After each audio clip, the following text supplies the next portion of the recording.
Dr. Kenneth Morrison pushed his way through the thick purple vines that covered the entrance to the cave. His breathing mask fogged up as he wiped sweat from his forehead. The planet Valara 7 was hot and humid, but the ruins he had just found made all the discomfort worth it. "Kenneth, are you seeing this?" Dr. Amanda Torres called from behind him. She pointed her scanner at the crystalline walls that glowed with a soft blue light. Kenneth nodded, unable to speak. In his 20 years as a xenoarchaeologist, he had never seen anything like this. The walls were covered in symbols that seemed to shift and change as he looked at them. "These aren't like any alien writing we've encountered before," Amanda said, her voice filled with excitement. "The structure, it's incredible. The crystals are actually storing data." Kenneth touched the wall gently. The symbols rearranged themselves, forming patterns that somehow felt familiar. "Get the translation. Matrix running," he said. "We need to know what this says." Back on their research vessel Pioneer, the team worked through the night. The ship's computers struggled with the complex language, but slowly, words began to appear on their screens. "This can't be right," Amanda muttered, checking the translation again. Kenneth leaned over her shoulder. His eyes widened as he read the text. "Humans. It mentions humans. But that's impossible. This civilization died out millions of years ago." The translated text spoke of beings called humans. Their appearance, their culture, their technology. Every detail matched Earth's inhabitants perfectly, but Earth had only achieved space travel 100 years ago. How could an ancient alien race know about humans? "We need to contact the Galactic Council," Kenneth said, his hands shaking slightly. "This changes everything we know about our place in the universe." Amanda nodded and opened a communication channel. "This is Research Vessel Pioneer to Galactic Council Headquarters. We have an urgent discovery to report." The response came quickly. High Counselor Zethtar's blue-scaled face appeared on their screen. "Proceed with your report, Pioneer." Kenneth took a deep breath. "High Counselor, we've found ancient texts on Valara 7. They contain detailed information about humans, information that shouldn't exist." Zethtar's expression remained neutral, but Kenneth noticed a slight tremor in his tentacles. "Send us your findings immediately. Do not share this information with anyone else." Over the next few hours, Kenneth and Amanda transmitted all their data to the Council. They included photos of the crystalline walls, recordings of the shifting symbols, and their translation work. "Why do you think they're so concerned?" Amanda asked as they waited for a response. Kenneth shook his head. "I don't know. But did you see Zethtar's reaction? He wasn't surprised. He was afraid." The Council's response came faster than expected. "Pioneer, you are ordered to secure the site. A Council ship will arrive in 3 days. No one else is to enter the ruins." Kenneth felt a chill run down his spine. In all his years working with alien civilizations, he had never seen the Council react this way. They were usually slow and careful in their decisions. "There's more here," Amanda said, studying new translations. "Look at this section. It talks about humans as creators, teachers. It says they shaped the development of younger species." Kenneth read the words carefully. The text described humans not as a primitive species that had recently discovered space travel, but as ancient beings who had guided the evolution of life across the galaxy. "If this is true," Kenneth said slowly, "then everything we believe about human history is wrong. We're not newcomers to the galaxy, we were here first." Amanda's scanner beeped. "Kenneth, I'm detecting more chambers deeper in the ruins. The energy signatures are getting stronger." Kenneth looked at the dark passage that led further into the crystal structure. Whatever secrets lay ahead, he knew they would change humanity. Forever. The question was, were they ready for the truth? As they prepared to explore deeper, neither scientist noticed the symbols on the wall rearranging themselves once more, forming a warning that they could not yet understand. The ancient texts had been found, and now, events that had been set in motion millions of years ago were about to unfold. Ambassador Victoria Hayes stood in the center of the Grand Chamber, surrounded by representatives from 47 alien species. The circular room was massive, with each species seated according to their rank and age in the galaxy.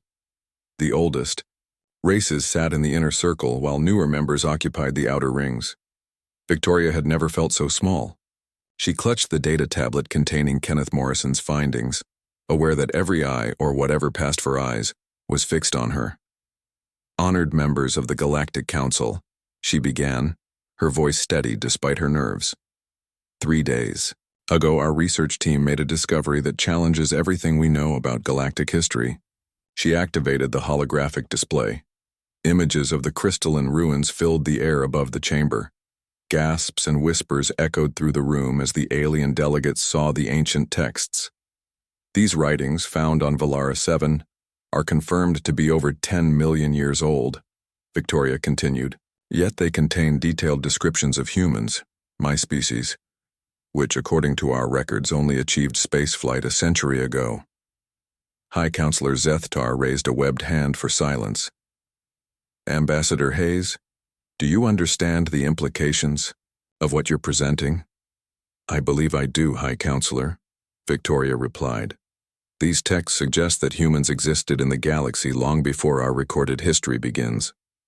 An uproar erupted in the chamber. The Kurtek delegates' feathers fluffed in agitation, while the Morlian ambassador's skin flickered through various colors of distress. "Impossible!" shouted the Draken representative, a tall being with metallic skin.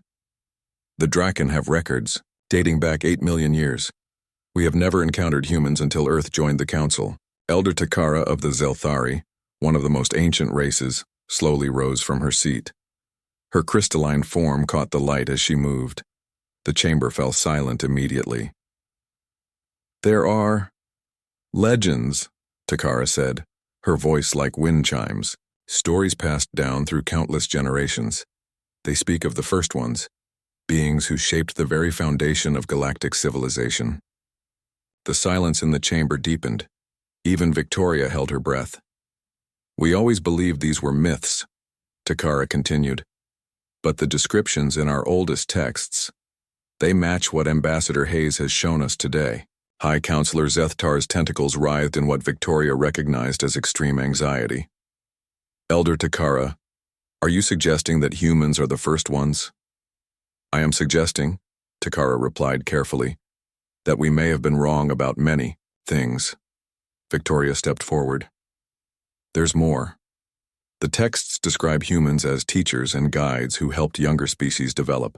They mention something called the Great Forgetting, an event that apparently erased all trace of human civilization from the galaxy." The Vordak delegate, whose species prided themselves on their historical records, stood up. "This is absurd. How could an entire civilization simply vanish? How could we all forget?" "Perhaps," said Elder Takara, "because we were meant to forget." Her words sent a chill through the chamber. Victoria noticed several delegates exchanging worried glances. High Counselor Zethtar called for order. "We must verify these claims. I propose sending a joint investigation team to Valara 7, led by our most skilled archaeologists and historians." "With respect, High Counselor," Victoria interjected, "I must insist that human scientists be included in this team." Several delegates objected loudly, but Zethtar raised his hand again. "Ambassador Hayes is correct. If these texts truly refer to humans, then human presence is essential for proper interpretation." The vote was close, but the motion passed. As the session ended, Elder Takara approached Victoria.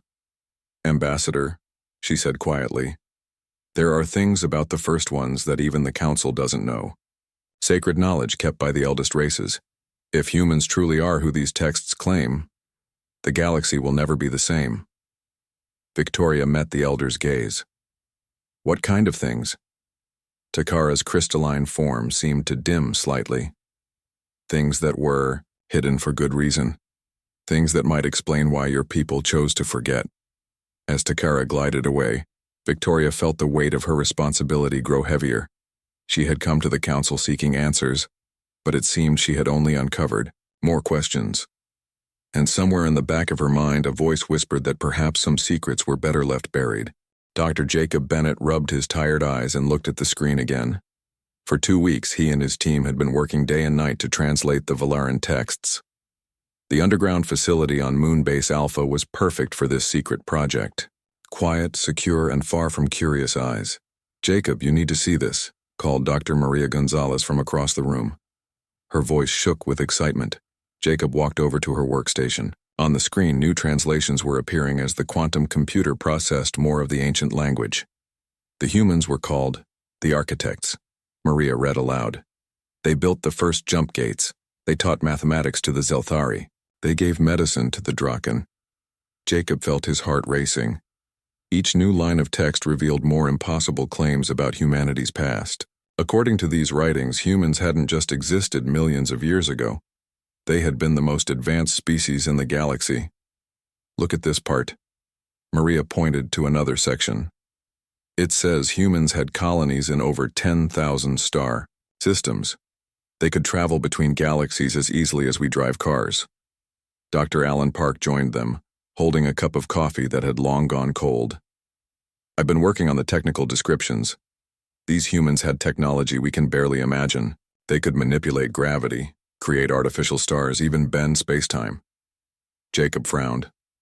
"But if humans were so advanced, what happened? Why did we end up on Earth with no memory of any of this?"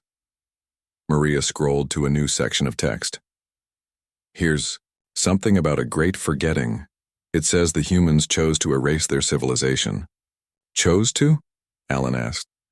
"Why would anyone choose to give up such power?" The translation continued.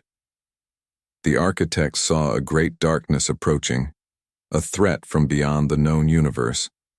To protect the younger species, they made the ultimate sacrifice. They sealed away their technology, erased their history, and returned to their origin world." Jacob sat down heavily. "Earth. They're talking about Earth." "There's more," Maria said. "It mentioned something called the Legacy Protocol. When the time was right, when the younger species were ready, the truth would be revealed." Alan's computer beeped. "I'm getting similar information from my section. It describes hidden vaults throughout the galaxy, containing human technology and knowledge. They're waiting to be found." Jacob stood up and paced the room. "We need to tell the council about this. If there really are hidden vaults—" "Wait," Maria interrupted. "Look at this warning. It says the darkness that threatened them before is still out there." The Legacy Protocol wasn't just about preserving knowledge, it was about preparing for war. The room fell silent as they absorbed this information. Jacob thought about humanity's rapid technological progress over the past century. Had it been natural development? Or were they somehow remembering things they had once known? "I found something else," Alan said quietly. The texts mention that some humans retained fragments of memory. They became the storytellers, the dreamers, the ones who imagined impossible things. Jacob nodded slowly. "Science fiction writers, inventors, people who seemed to pull ideas out of thin air. The texts say these individuals were part of the plan," Maria added. "They kept the spark alive, preparing humanity for the day when we would remember." A message alert flashed on Jacob's screen. It was from Ambassador Hayes. "Council demands full report immediately. Several ancient species confirming our translations independently. Situation escalating." Jacob looked at his team. "How much do we tell them?" "Everything," Maria said firmly. "If this darkness is still out there, the galaxy needs to know.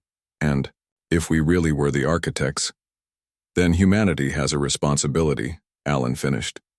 "We need to remember who we were." Jacob began composing his report, knowing that each word would change the course of human history. The translations were clear. Humans weren't newcomers to the galactic stage. They were returning players in a game that had started millions of years ago. As he typed, the final line of the translated text glowed on Maria's screen. "When the children of Earth look to the stars and remember, the architects shall rise again." High Archivist Takara led Captain Richard Lawson through the winding corridors of the Forbidden Archive. The ancient structure, hidden deep beneath the surface of the Council's homeworld, had been sealed for millions of years. "No one has entered these halls since before my people learned to count the stars," Takara said, her crystalline body casting rainbow reflections on the walls. Richard followed closely, his team of human scientists and alien guides behind him. The air felt heavy with age and secrets. "Why keep this place hidden?" Richard asked. Takara paused before a massive door covered in symbols. "Because some knowledge is dangerous. The ancient ones who built this place knew that." She placed her hand on the door. The symbols glowed, and with a deep rumble the door began to open. Inside, the chamber stretched beyond sight.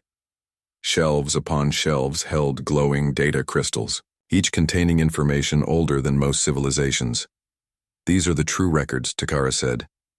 "Not the sanitized histories we teach, but the raw truth of what came before." Richard's science officer, Dr. Julie Chen, immediately began scanning. "The crystals. Captain, these storage devices use technology far beyond anything we've seen." Takara selected a specific crystal and placed it in a reader. A holographic display filled the air, showing a star map. Richard's breath caught. "That's Earth, right in the center." "Yes," Takara confirmed. "Your world was once the heart of the greatest empire this galaxy has ever known." The map showed lines connecting Earth to thousands of star systems. As they watched, the display zoomed out to show multiple galaxies, all connected by a vast network. "We called them the Portal Network," Takara explained. "Instantaneous travel across impossible distances. The humans built it all." Lieutenant Kyle Murphy, the team's military advisor, studied the map. "These connection points, some of them match locations where we've detected unusual energy readings." Takara nodded. "The network still exists, dormant but intact, waiting." She activated another crystal. This one showed images of massive structures, ring worlds, artificial planets, stars enclosed in energy shells. "Dyson spheres," Julie whispered. "We theorized about these, but to actually see them—" "The humans built thousands," Takara said. "Many still exist, hidden from our sensors by technology we don't understand." Richard noticed something troubling in the images. "These defense platforms around the structures, they look military." "They are," Takara confirmed. "The humans were preparing for war, a war against something from outside our universe." She showed them another set of records. These depicted beings of pure energy, creatures that existed between dimensions, horrors that defied description. "The enemy," Takara said simply. "They consumed entire galaxies. The humans fought them for millennia." Julie was taking rapid notes. "But if humans were winning, why give it all up?" Takara's form dimmed. "They weren't winning. They were buying time. The enemy couldn't be defeated, only delayed. So the humans made a choice." She showed them the final records. They depicted humans systematically shutting down their empire, sealing away their technology and retreating to Earth. "They reset their own evolution," Takara explained. "Genetic manipulation on a species-wide scale. They made themselves forget, became primitive again, all to hide from the enemy." Richard felt cold. But why? Why not keep fighting? Because the enemy was drawn to advanced technology, to evolved minds. By becoming primitive, humans became invisible to them, and in doing so, they protected all the younger species they had nurtured. Kyle looked grim. "You're saying this enemy is still out there?" Takara's silence was answer enough. Julie pointed to a section of the map. "These symbols here, they mark something called activation points." "What are they?" "Emergency systems," Takara said. "If the enemy returns, these points can reawaken the human technology, but the knowledge of how to activate them was lost with the Great Forgetting." Richard stared at the map at Earth sitting at the center of it all. "Except now we're starting to remember." Takara turned to face him. "Yes, Captain. And that may be exactly what the enemy has been waiting for." As they left the archive, Richard couldn't shake the feeling that they had just painted a target on humanity's back. The secrets they had uncovered might save the galaxy or doom it. Professor Helen Garcia held the crystalline artifact carefully in her gloved hands. It had been recovered from the deepest chamber of the Velaran ruins, and something about it felt different from the other relics. Are you sure about this, Professor? Her assistant, Dr. Peter Wong, asked nervously. The energy readings are off the charts, Helen nodded. The inscriptions say this is a key. If our translations are correct, it should activate something called the primary node. She placed the artifact into a specially designed interface they had built based on the ancient texts. For a moment, nothing happened. Then, the crystal began to pulse with blue light. Across the galaxy, things began to change. On the bridge of the Earth Defense Force ship Horizon, Lieutenant Commander Stephen Brooks watched his sensors in disbelief. Captain, I'm detecting massive energy signatures appearing all over the sector. Captain Sarah Williams leaned forward. Where are they coming from? That's just it, ma'am. They're coming from empty space, areas we've mapped as containing nothing but vacuum.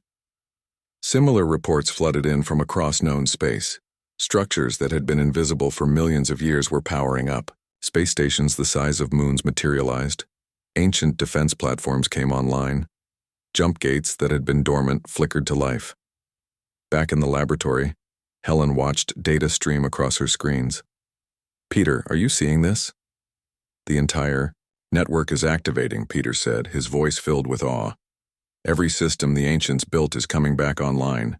The Galactic Council convened an emergency session. Representatives from every species watched in shock as their sensors showed the true scale of the ancient human infrastructure. By the ancestors, whispered the Morlean delegate. They were everywhere. Elder Takara stood before the assembly. What you are seeing is merely the outer layer. The humans built in dimensions we cannot perceive. Their true works remain hidden. On Earth, strange things began happening. People around the world reported vivid dreams of piloting starships, building worlds and fighting cosmic battles. Scientists found themselves understanding complex equations they had never studied. Engineers sketched designs for technology that shouldn't exist. Dr. Marcus Johnson, a neuroscientist in Chicago, recorded unprecedented brain activity in his test subjects. It's like dormant areas of the brain are suddenly activating. People are accessing memories that aren't their own. In Moscow, Dr. Natasha Petrova made a similar discovery. The DNA itself is changing. Genes that were inactive are switching on. It's as if our bodies remember how to be something more. The military noticed changes too. Pilots found themselves performing maneuvers that should have been impossible. Soldiers displayed tactical knowledge they had never learned. It was as if humanity's warrior instincts were awakening. Back at the lab, Helen's artifact pulsed faster. Peter, something's happening. A hologram appeared above the crystal. It showed a human figure, but not like any human alive today. This being was taller, with slightly different proportions, and eyes that held the light of stars. Emergency protocol. Activated. The figure spoke in a language that Helen somehow understood perfectly. Genetic locks disengaging. Memory restoration commencing. The children of Earth must remember. Across the planet, people stopped what they were doing as knowledge flooded their minds. They remembered the great ships that once sailed between galaxies. They remembered the worlds they had built, the species they had uplifted, the empire they had created, and they remembered why they had given it all up. In deep space, sensors detected movement at the edge of the galaxy. Something was approaching, drawn by the reactivation of the ancient network. Commander Brooks stared at his screens. Captain, we have incoming contacts. Unknown configuration. They're not using any propulsion system we recognize. Captain Williams felt a chill run down her spine. How many? Thousands. And they're heading straight for the reactivated installations. On Earth, Helen watched as the hologram changed to show tactical displays. The enemy had returned, just as the ancient humans had predicted. The sleeper must awaken, the hologram intoned. The war begins again. As humanity's dormant memories continued to surface, one thing became clear. They had been soldiers once, protectors of the galaxy. And now, whether they were ready or not, they would have to be soldiers again. Dr. Catherine Walsh sat in the dim light of the ancient data center, surrounded by holographic displays.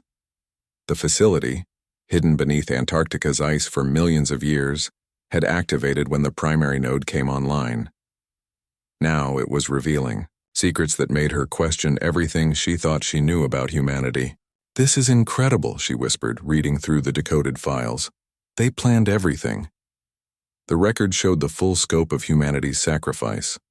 The ancient humans hadn't just erased their civilization, they had rewritten their own, species at the genetic level. General Robert Chen entered the chamber, his face grim. "Dr. Walsh, what have you found?" Catherine gestured to the displays. The ancient humans knew they couldn't win against the enemy, so they created a plan that would span millions of years. She pulled up a holographic timeline. They identified a cosmic threat, beings from another dimension that fed on advanced consciousness. The more evolved a species became, the more attractive it was to these entities. "Like moths to a flame," Chen muttered. "Exactly. So the humans did something incredible. They used their technology to devolve themselves. They stripped away their enhanced abilities, their expanded consciousness, even their extended lifespans. They became primitive again." Catherine showed him brain scans from the archive. They designed the process to be reversible. "Our DNA contains locked sequences that would reactivate when triggered by specific events, like finding the Valaran texts." Chen studied the data. "But why? Why not just hide?" "Because hiding wasn't enough," Catherine explained. "The enemy could sense advanced technology across dimensions. So humans dismantled their empire and seeded the galaxy with younger species. They became shepherds, guiding evolution from the shadows." She displayed records of human colonies entering stasis. Some humans went into suspended animation in hidden facilities. They're the fail-safe, fully evolved humans waiting to return when needed. An alert flashed on her console. Catherine's hands flew over the controls. "General, the stasis chambers are activating. All over Earth, hidden facilities are coming online." Reports flooded in from around the globe. In Nevada's desert, a mountain split open to reveal a massive underground complex. Beneath the Siberian tundra, ancient chambers powered up. Under the ocean floor, structures that had been dormant for eons began to stir. From these facilities emerged humans unlike any alive today. They were taller, stronger, with minds that processed information at incredible speeds. They spoke languages that had been dead for millions of years, but that modern humans suddenly understood. Commander Elena Volkov was among the first to awaken. She strode into the United Nations emergency session, her presence commanding immediate attention. "I am Commander Volkov of the Terran Defense Force," she announced. "I entered stasis 12 million years ago. We knew this day would come." The assembly sat in stunned silence as she explained. "The enemy cannot be defeated by force alone.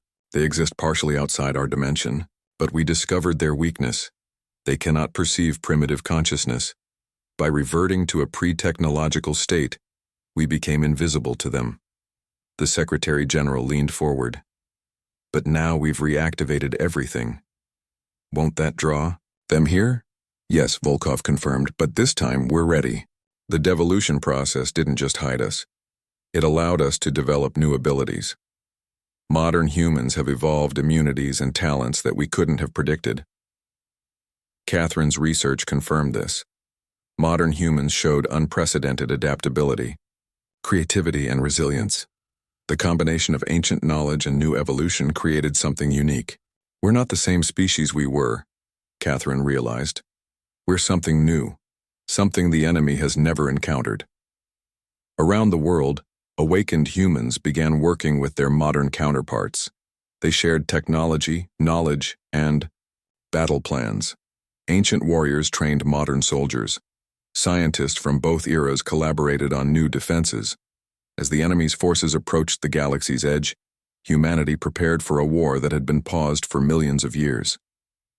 But this time, they weren't the same humans who had retreated. They were something more. A fusion of ancient wisdom and new potential. The truth had emerged. Humanity's greatest weakness had become its greatest strength. By sacrificing their power, they had gained something far more valuable, the element of surprise. Commander Daniel Martinez stood on the bridge of humanity's first restored warship, the Phoenix. The massive vessel, hidden in Jupiter's moon Europa for millions of years, had awakened with the activation of the primary node. Now it hummed with power that modern humans were only beginning to understand. Around Earth, similar scenes played out. Ancient ships emerged from gas giants, asteroid fields, and ocean depths. Each one carried technology that seemed like magic to modern eyes. "Commander, we're receiving memory downloads from the ship's core," reported Lieutenant Emma Foster. Her eyes glazed over as information flowed directly into her mind. I know how to fly this ship. I know how to use weapons I've never seen before." All across Earth, people experienced similar awakenings. Farmers suddenly understood quantum mechanics. Children drew blueprints for faster-than-light engines. Teachers explained concepts that hadn't been discovered yet. Dr. James Cooper, a physicist in London, found himself writing equations that bent space-time. "It's like remembering a dream," he told his colleagues. The knowledge was always there, locked away in our DNA. The genetic changes were accelerating. Humans grew stronger, faster, smarter. Some developed abilities that seemed impossible: telepathy, energy manipulation, enhanced healing. The ancient fail-safes were working perfectly. Hidden colonies throughout the galaxy. Humans who had been in stasis began organizing. They made contact with Earth, sharing tactical data about the approaching enemy. "The enemy moves between dimensions," explained Admiral Sophia Reyes, who had awakened from a facility on Mars. "But we've evolved new senses. Modern humans can perceive them in ways we never could before." The Galactic Council watched in amazement as humanity transformed. Species that had considered humans primitive now saw them commanding technology beyond their comprehension. "They're not becoming what they were," observed Elder Takara. "They're becoming something greater." Commander Martinez led the first fleet of restored ships to the galaxy's edge. As they approached the enemy's advance forces, he felt the changes within himself. His mind processed battle strategies at impossible speeds. His reflexes operated faster than thought. "All ships, engage." "Dimensional shields," he ordered. The fleet shimmered and partially phased out of normal space, a defense the ancient humans had never mastered but that came naturally to their evolved descendants. The first battle lasted only minutes. The enemy, expecting to face the same humans they had fought millions of years ago, were unprepared for what they encountered. Modern humans could see them across dimensions, predict their movements, and strike where they were vulnerable. Back on Earth, the transformation continued. Cities redesigned themselves as ancient architectural knowledge merged with modern innovation. Transportation networks upgraded to use portal technology. Energy problems vanished as humans remembered how to tap zero-point energy. Dr. Lisa Chang led a team that decoded the final layer of genetic locks. "We were never meant to stay primitive forever," she announced. "The devolution was temporary, a cocoon stage. We're emerging as something new." Schools transformed overnight as children accessed ancestral memories. They learned in days what had taken years before. The next generation would be even more advanced. In space, humanity's reborn fleet pushed back the enemy scouts. Commander Martinez coordinated with awakened humans across the galaxy, activating defense networks that had lain dormant for eons. "We're not just reclaiming our old empire," he realized. "We're building something better." The restoration wasn't just about technology or territory. Humans found themselves naturally understanding alien languages, empathizing with other species, and solving diplomatic problems that had seemed impossible. Ambassador Victoria Hayes addressed the Galactic Council with newfound wisdom. "We remember our responsibility now. We were never conquerors. We were gardeners, helping life flourish across the cosmos." As Earth's forces prepared for the main enemy fleet, they did so not as the ancient empire reborn, but as something new, a species that had learned from millions of years of hidden evolution. The restoration was complete. Humanity had awakened not just to its past, but to its true potential. They stood ready to face the darkness, not as the humans who had retreated, but as the humans they had become. Ambassador Lisa Thompson stood before the Galactic Council for the last time in its current form. The Grand Chamber, once filled with representatives arranged by seniority, was being reorganized. Humanity's true history had changed everything. Fellow beings of the galaxy, Lisa began, her voice carrying new authority. We gather not as newcomers seeking acceptance, but as the eldest race returning to our responsibilities. The alien delegates listened in respectful silence. Many had witnessed humanity's transformation firsthand, the awakening of ancient technology, the evolution of human abilities, and the decisive victories against the enemy's advance forces. High Counselor Zethtar rose. Ambassador Thompson, the Council formally recognizes humanity's status as the architect race. We await your guidance in restructuring galactic governance. Lisa smiled. We don't seek to rule. Our ancestors' mistake was creating a hierarchy. Instead, we propose a true partnership, a council of equals where every species has a voice. General Paul Edwards coordinated the galaxy's defenses from the restored command center on Titan.